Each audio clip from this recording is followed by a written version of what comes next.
हमारा मामला है, तुम्हें क्या इसमें मतलब पड़ा हुआ है। इसलिए मैं जाने लगा, सो वह बाला खुद ही बोली, वह युवती खुद ही बोलने लगी, मेरे को आवाज दे करके कहती हैं, भो भो साधो क्षणं तिष्ठ मच्चिंतामपि नाशयाः दर्शनं तव लोकस्य सर्वथागं हरं परम।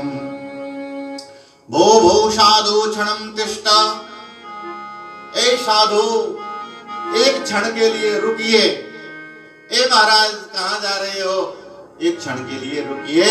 मत चिंतामपि नाशया, मेरी चिंता सुनो। अरे मेरी चिंता का नाश करो, मेरी चिंता का समाधान तो करो महाराज।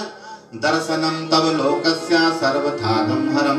अरे तुम संत ब्राह्मणों के दर्शन लोक में विख्यात हैं, तुम्हारे दर्शनों से अमंगल दूर हो जाते हैं।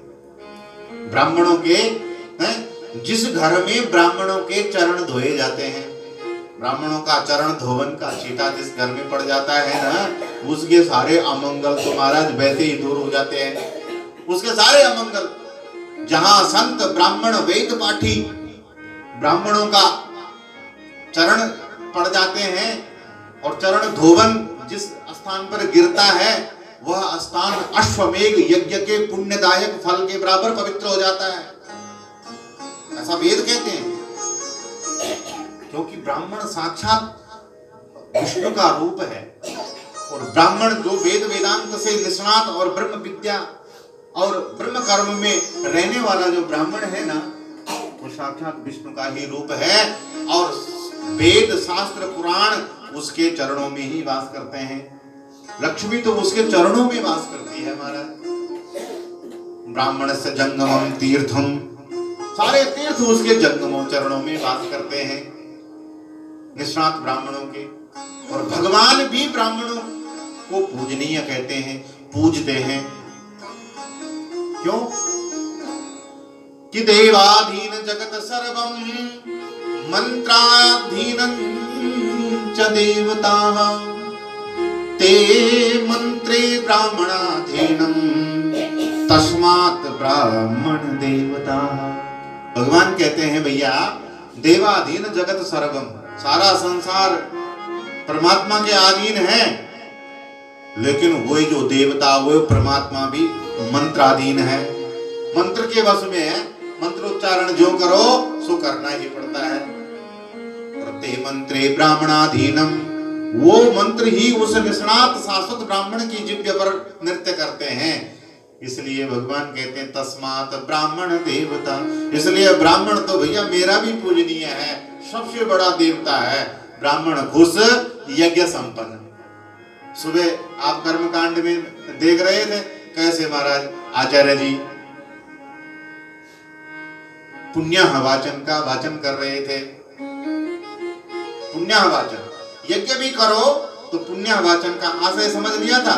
भो ब्राह्मणः, भो ब्राह्मण मम गृहे, मेरे घर में अमुक कर्म श्रीमद् भागवत सप्ताह ज्ञान यज्ञ कर्मणे हैं रिद्धिर भवन्तु ब्रवन्तु। हे ब्राह्मणों, अरे ये भागवत तो हो रहा है, लेकिन साफल्य और पुण्य का फल तो भैया तुम्हारे चरणों में है। इसलिए तुम ऐसा काम करो, हाथ जोड़ के महाराज रिद्ध्यताम भवन्तो ब्रुवन्तो। ऐ महानुभावों, रिद्धि बोलो, तुम बोलो तो हमारे घर में रिद्धि होगी। और तब ब्राह्मण बोले रिद्ध्यताम रिद्ध्यताम रिद्ध्यताम। वह लक्ष्मी श्रीयताम यशः कीर्तिः, सब आशीर्वाद ब्राह्मणों से मांगा जाता है, तब यज्ञ का पुण्य का फल प्राप्त होता है। भक्ति कहती है महाराज तुम ब्राह्मणों की तो क्या कहें, तुम ब्राह्मणों ने तो महाराज परशुराम बन करके देखो, अधर्मिक राजाओं का 21 बार निर्वंश कर दिया था। तुम ब्राह्मण समुद्र भी पी गए थे, अगस्त्य ऋषि। तुम ही ब्राह्मण है जो विष्णु की छाती पर भी लात मार सकते हो, भृगु ऋषि। इसलिए तुम ब्राह्मणों की तो महाराज इतिहास पुराण बड़ा पावन और विशाल है। रुको और मत चिंतामपि नाशया, मेरी चिंता का भाई समाधान करके दो। बहुधा तत्र वाक्ये दुःखानि सन्ति भविष्यति, यदा भाग्य भवेत् पूरी भवतो दर्शनम तदा। मेरे भाग्य उदय हो गए, तुम्हारे दर्शन तो बड़े भाग्य से होती है। नारद जी कहने लग गया, देवी क्या कष्ट है तुम्हें, क्या चिंता है तुम्हें?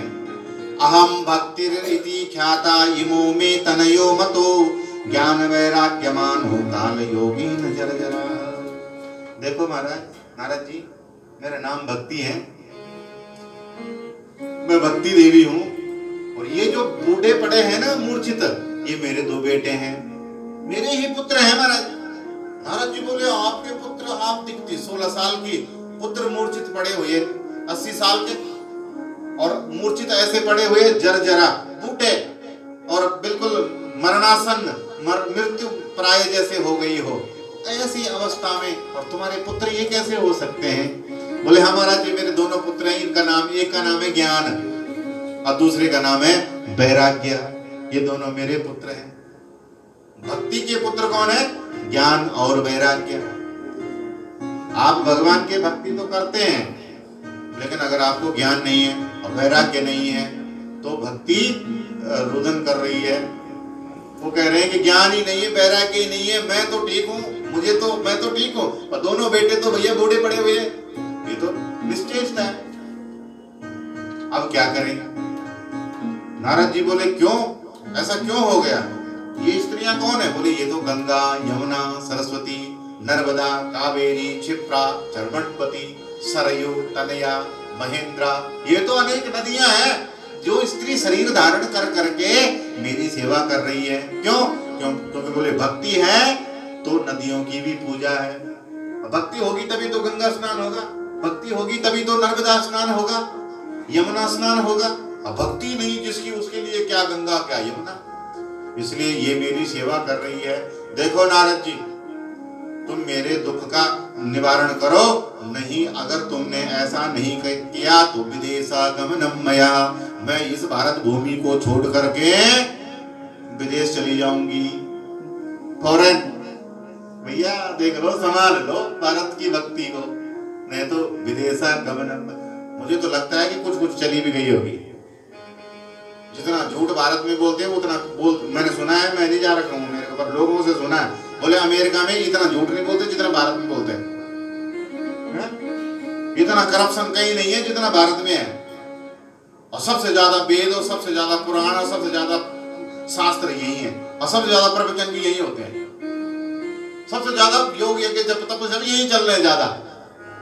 वो लोग इतना होता नहीं मानते हो, इतना ज्यादा नहीं वो योग यज्ञ जप तप आदि में वो उनकी प्रवृत्ति है, भारतीयों की ज्यादा है। कि भाई भारतीय योग यज्ञ जप करने में भी नंबर 1 और करप्शन में भी नंबर 1, झूठ में भी नंबर 1, पाखंड में भी नंबर 1। इसलिए लगता है कि कलयुग आ गया तो भक्ति ने कहा था कि विदेश गमनम मया, मैं बाहर चली जाऊंगी, विदेश चली जाऊंगी, तो कहीं चली तो नहीं गई। इसलिए भक्ति को संभालो। नारद जी कहते हैं, चिंता न करो, तुम तो भक्ति देवी, भगवान मुक्ति, भगवान देखो पूर्व काल में तुमने एक बार ऐसे दुखी होकर के भगवान के पास गई थी, और तब भगवान ने तुम पर कृपा करके तुम्हें अपनी प्रियतमा बनाया था, और मुक्ति नाम की तुम्हें दासी दी थी। यानी मुक्ति कौन है? भक्ति की दासी। मुक्ति अगर किसी को चाहिए तो भक्ति करनी होगी, भक्ति से ही मुक्ति प्राप्त हो सकती है। इसलिए वे कहते हैं, इस प्रकार से कहने लगे और अनेक प्रकार का सारा वृतांत बताया, कलयुग का प्रभाव बताया। इस करके भैया कलयुग में ज्ञान वैराग्य किसी को इसकी आवश्यकता है नहीं। अब इस करके अब क्या हो गया, अब थोड़ा सा भक्ति, ये वृंदावन की जो भूमि है इसमें थोड़ा भक्ति है भगवान की, इस करके तुम तो जवान ही रह गए, लेकिन ज्ञान वैराग्य की अब किसी को जरूरत नहीं है, किसी को आवश्यकता ही नहीं समझता है। इसलिए वे वृद्ध हो गए, वे बूढ़े हो गए, मैं उद्यम करूंगा। भक्ति हाथ जोड़ करके बाबा जी के चरणों में कहती है, प्रणाम करते कहती है, आप पर ही मेरी आस है। जयति जयति माया यस्य कावस्त का यस्य कायाधवस्ते वचन रचन मेकम केवलम चाकलय्या ध्रुवमप ध्रुव पद मपियातो यत कृपा तो ध्रुवोयम सकल कुशल पात्रम ब्रह्मपुत्र नतास्मि। ऐ ब्रह्म के पुत्र नारद जी महाराज, तुम्हारी जय हो, तुम्हारी जय हो। मैं तेरी जय जयकार करती हूँ बाबा। वचन रचन मेघम, मुझे पता है तुम कह रहे हो तो मेरा कष्ट अवश्य ही दूर होगा, क्योंकि ब्रह्म वाक्या जनार्दनम, ब्राह्मण का वचन ब्राह्मण दिल से बोल देवे ना, तो जो सामर्थ्य सतयुग में रखता था ना, आज भी वही सामर्थ्य रखता है, बस दिल से नहीं बोलता, क्योंकि वातावरण ऐसा है, सम्मान नहीं है इस वक्त। ब्राह्मण को सम्मान नहीं है, पेट भरने के लिए घूम रहा है शहरों शहरों में, गली गली में अपमानित हो रहा है। तो बिना मान और बिना सम्मान और बिना स्वाभिमान के उसके अंदर जो ब्रह्म पुंज है ना, ब्रह्म कमल, वो खिला ही नहीं है, वो खिलता ही नहीं है। किसी का तो ज्ञान के कारण से नहीं खुला, और किसी जो ज्ञानी है भी उसकी कदर नहीं है कलयुग में, इस करके उसकी वाणी में वो करंट नहीं रहा। नहीं तो भैया ब्राह्मण की ब्रह्म दिल से बोल जे, एक बार दिल से हुंकार भरे महाराज, ऐसी हमने प्रत्यक्ष बड़ा देखा है। आज भी इस कलयुग में भी हम प्रत्यक्ष देखा है कि वचन टलता नहीं है, बिल्कुल अवश्य ही वह होगा। इसलिए भक्ति देवी कहती है बाबा मुझे पता है आप कह रहे हैं, आपके एक वचन से ध्रुवमपि, ध्रुव को देखो महाराज, आपके एक वचन ने भगवान से मिला दिया। आपका ही वो वचन था, आपने ही मंत्र दिया था, और आपने ही कहा था कि जा बेटा जप इस मंत्र को, तुझे भगवान मिलेंगे, सो मिले। आज भी महाराज ध्रुव लोक में टिमटिमा रहे हैं, चमचमा रहे हैं, ध्रुव जी ध्रुव तारा बन करके चमक रहे हैं। कयादू का पुत्र प्रहलाद का कौन कथा नहीं जानता है? अरे कयादू पुत्र प्रहलाद का कल्याण तुमने माँ के गर्भ में ही कर दिया, माँ को ही ऐसी सत्संग सुना दी कि बेटा ही भक्त पैदा हो गया और भगवान को खंभ से प्रकट कर दिया। इसलिए ऐ ब्रह्म के पुत्र नारद जी, मैं आपके चरणों में जय जयकार करती हुई आप मेरा कष्ट अवश्य ही दूर करो। नारदो वाचः, नारद जी कहने लगे भक्ति महारानी, वृथा खेद यसे बालये, अहो चिंता तुरा कथम, श्री कृष्ण चरणाम भोजम स्मर दुखम गमिष्यति। ऐ बाला, ऐ युवती भक्ति महारानी, क्यों चिंता करती हो, क्यों खेद करती हो? खेद मत करो, चिंता को त्यागो। और क्या करे? बोले कृष्ण चरणाम भोजम, कृष्ण के चरणों का भोज पान करो, कृष्ण के चरणों का पूजन करो, भगवान के चरणों में आ जा, स्मर, गोविंद गुण स्मरण करो, भगवान की कथा श्रवण करने में मन लगा। स्मर दुखम गमिष्यति, ये ही दुख समाप्ति का एक कारण है। जो सदा सर्वदा के लिए जन्म जन्मांतरों के दुखों के बंधनों को काटना चाहते हो, तो पहले श्लोक में बताया है तापत्रय विनाशाय, तीनों तापों का विनाश कौन कर सकता है? श्रीमद् भागवत ख्यास्तम प्रत्यक्ष कृष्ण एव ही, साक्षात भागवत रूपी कृष्ण ही उन कलमसों को, फंदियों को काट देती है। बाकी कोई साधन नहीं है, और कोई साधन नहीं है। और होंगे हैं भी जो वो टेम्पररी है, अस्थायी, स्थायी नहीं है, वो अस्थायी साधन है, और उनके साइड इफेक्ट भी बहुत हैं। आपको बताऊं, आज की भाषा में कहूं ना, तो उनके जो है तो बहुत ऐसे, क्योंकि तंत्र मंत्र यंत्र सब है, लेकिन आत्म कल्याण केवल और केवल परमात्मा श्री कृष्णचंद्र भगवान ही कर सकते हैं। बोलिए भक्त वत्सल भगवान की। नारद जी कहते हैं ध्रुव भक्ति महारानी, अरे याद करो, हैं द्रौपदी च परित्राता येन कौरव कलमलात्, पालिता गोप सौंदर्या सा कृष्णा क्वापि नो गता। निश्चिंत हो जाओ भक्ति रानी, रोदन मत करो, वो कृष्ण कहीं गए नहीं है। आज भी यही वृंदावन में और आज भी इसी भारत की भूमि में लीला विचरण कर रहे हैं। हाँ, उनको अब वो आंखें नहीं है, अब वो गोपियां नहीं है, हैं? आप गाते हो ना, कौन कहता है भगवान खाते नहीं, जसोदा की तरह तो खिलाते नहीं, हैं? न नचाते न खिलाते, इसलिए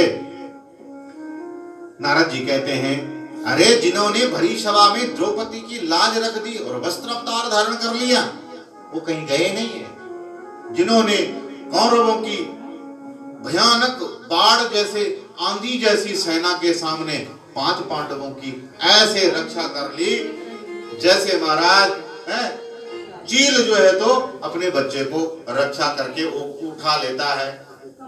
चील का पता है, चील अपने बच्चे की रक्षा कैसे करता है?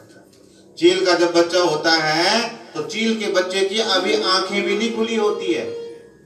चील का बच्चा जब होता है तो उसकी आंखें नहीं खुली हुई होती है, और जब तक उसकी आंखें नहीं खुली है वह उसको पकड़ता अपने पंजों में और कितना हजारों फीट ऊपर आसमान में लेके चले जाता है, और उस बच्चे की अभी आंख भी नहीं खुली हुई है, और ऊपर से जाकर के छोड़ देता है, और फिर वो असंख्य गति से फुल स्पीड में ऊपर से गिरता है।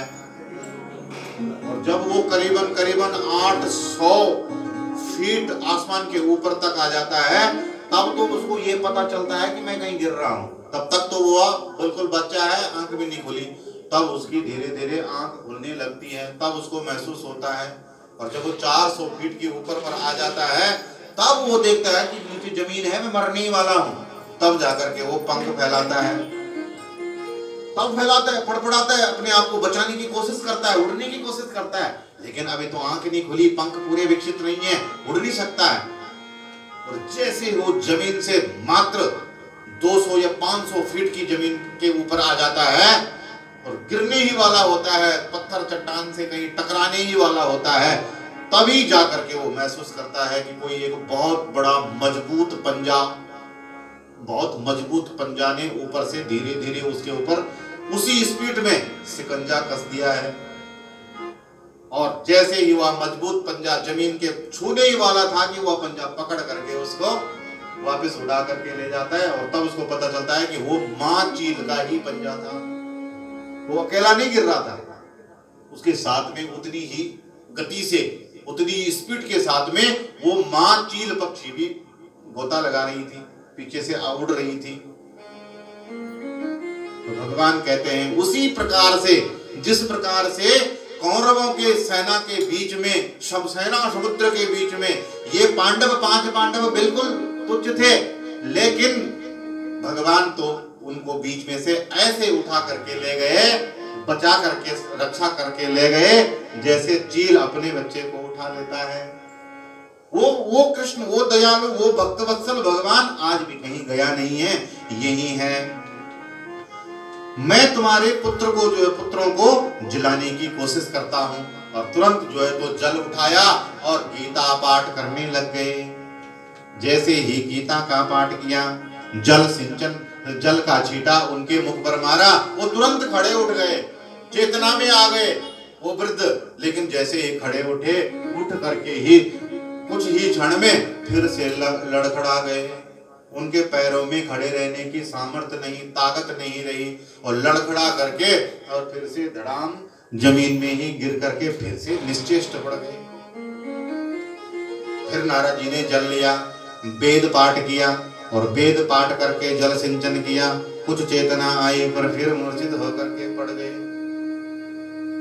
भैया बहुत मेहनत करने के बाद भी जब उनको चेतना नहीं आई, नारद के मन में बड़े खेद हुई। अरे भैया ये क्या बात है, वेदों से भी और गीता पाठ से भी ये नहीं उठते हैं।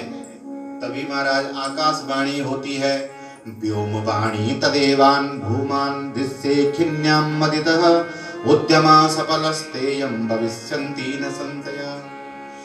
ये तदरथं तु सत्कर्मं सुरर्षे त्वं समांचराः, ये ते कर्म विदास्यन्ति साधवा साधुभूषणाः। नारद जी, आपका उद्यम, आपकी मेहनत व्यर्थ नहीं जाएगी, तुम सफल होगे, तुम अवश्य ही सफल होगे, लेकिन इसके लिए तुम्हें सत्कर्म करना होगा। इससे नहीं होंगे ये जीवित। कैसे होंगे? बोले आपको सत्कर्म करना होगा, और वो सत्कर्म तुम्हें संत बताएंगे, ब्राह्मण बताएंगे। और व्योम वाणी अंतर ध्यान हो गई, सो नारद जी पीछे से चिल्लाते रह गए, अरे महाराज महाराज महाराज, कौन बोल रहा है? और ऐसा कैसे महाराज? आधा आधा अधूरा बोल करके ही चले गए।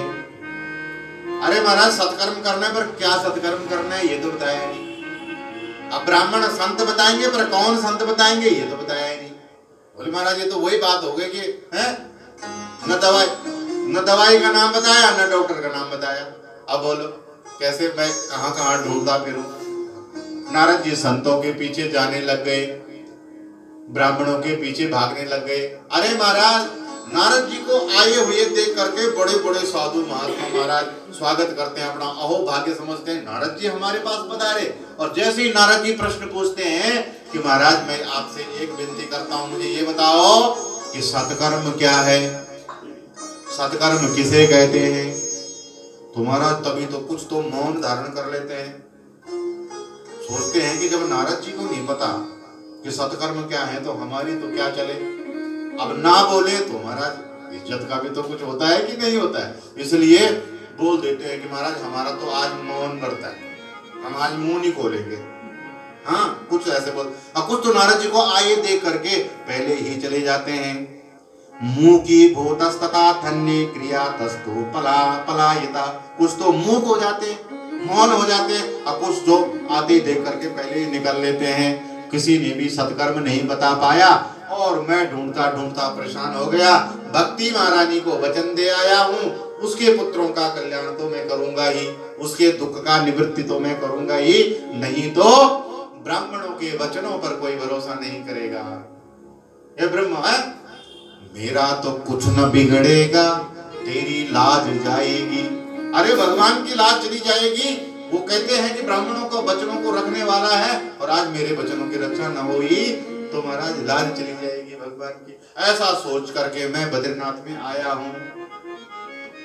कथा पूरी समझ आ रही है ना? मैं बद्रीनाथ में आया हूँ। कहां से शुरू हुई थी?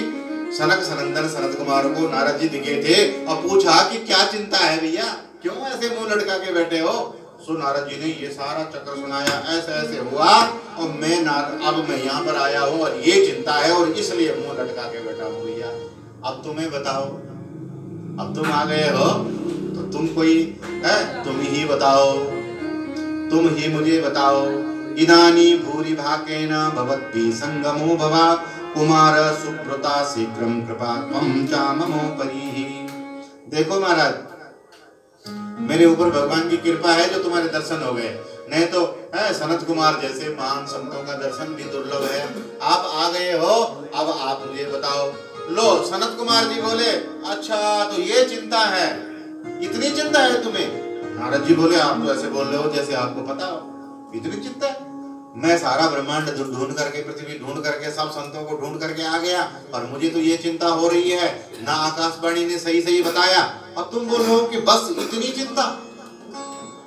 बोले हाँ इतनी चिंता ही है, बस ये चिंता है ना आपको?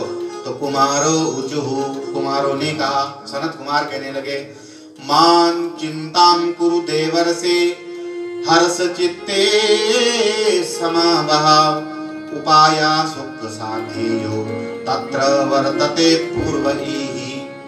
अरे नारद जी बुद्धि पे जोर डालो, ये उपाय जो सत्कर्म है ये तो कहीं से ढूंढ के लाने की जरूरत नहीं है, ये तो पहले ही विद्यमान है। नारद जी ने बोला पहले ही विद्यमान है मतलब? बोले हम बताते हैं सत्कर्म किसे कहते हैं, किसे कहते हैं? सत्कर्म सूचको नूनम ज्ञान यज्ञ स्मृतो बुधे श्रीमद् भागवतालापा सातु गीता सुखादिवी। अरे नारद जी सत्कर्मो सूचको नूनम, सत्कर्म पता क्या है? बोले सुखदेव भगवान के मुख से जो श्रीमद् भागवत महापुराण गाया गया है, भागवत ही सत्कर्म है भैया, बस वो करो, उसी से भक्ति का दुख दूर होगा, उसी से भक्ति पुष्ट होगी और ज्ञान वैराग्य भी जीवित हो जाएंगे। बस एक भागवत ही ऐसा साधन है। श्रीमद् भागवत महापुराण के केंद्र में भक्ति है, मुख्य बिंदु क्या है? भक्ति। और भक्ति के दोनों पुत्र क्या है? ज्ञान और वैराग्य। तो हमारी जो भक्ति है, प्रत्येक प्राणी मात्र का जो लक्ष्य है, वह लक्ष्य क्या है? भगवत प्राप्ति। मनुष्य का जीवन का एक ही लक्ष्य है, भगवत प्राप्ति, मुक्ति पाना, भगवत प्राप्ति करना, ये मनुष्य जीवन का लक्ष्य है। और मुक्ति भक्ति की दासी है। अभी आप सुन रहे हैं, मुक्ति भक्ति की दासी है। इसलिए महाराज, मुक्ति को पाने के लिए भक्ति करनी होगी। और भक्ति को क्या दुख है? उसके दोनों पुत्र ज्ञान और वैराग्य निश्चेष्ट पड़े हुए हैं। हमारे अंदर जो भक्ति है ना, उसकी भी यही दशा है, यही उसकी दशा है। क्या दशा है? कि ज्ञान और वैराग्य के बिना हृदय में वास कर रही भक्ति बड़ी चिंता में है। भैया, ये कभी कभार एक गुड़ का ढेला दे तो देता है दान, हमारी भक्ति कहती है हमसे ऐसी। ये कभी कभार तो ये कुछ आ जाती है इस पे, कभी कभार सवार हो जाता है इस पे, और ये उस दिन बस कर देता है। कभी तो महाराज ये गुड़ दे देता, कभी ये फलाना दे देता, पर करे क्या? इसको देने का तो ज्ञान ही नहीं है, इसके अंदर तो वैराग्य ही नहीं है। ये देता कम और लेता ज्यादा है। ये माया बंधनों में इतना फंसा हुआ है कि मैं इसके हृदय में फंसी हुई भक्ति भी भैया बस जकड़ करके रह गई हूँ, मैं प्रसन्न नहीं हूँ। अब बताओ ना, कोई माँ वो माँ कैसे प्रसन्न रह सकती है जिसके दोनों पुत्र मूर्छित उसी के सामने पड़े हों? वो माँ कभी प्रसन्न रह सकती है? तो भक्ति भी माँ है और उसके दोनों पुत्र ज्ञान वैराग्य। इसलिए भैया, भक्ति की प्रसन्नता तो तभी है जब हमारा ज्ञान और वैराग्य पुष्ट हो जाए। और कैसे पुष्ट होगा?